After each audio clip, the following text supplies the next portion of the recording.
Magandang araw po sa inyo. Ako po muli si HR Jen.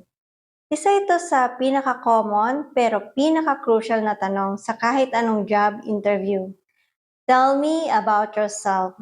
Marami ang natataranta sa tanong na to. Pero bilang isang HR, ito ang simpleng paraan para makasagot ka ng maayos at confident.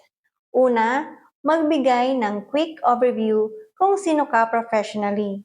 Example, ako po si Ana, may 3 years na experience sa customer service industry. Nagsimula ako bilang call center agent at ngayon ay team lead na sa isang BPO company.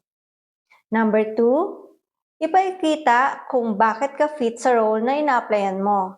Example, sa role ko bilang team lead, natututunan ko kung paano mag-handle ng team, mag-train ng new hires at mag-meet ng performance goals consistently. Last quarter, nakatulong ako sa team ko na maabot ang 98% customer satisfaction rate.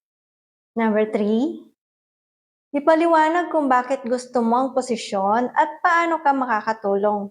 Halimbawa, ngayon gusto ko namang i-expand ang skills ko at makapag-contribute sa isang mas malaking kumpanya.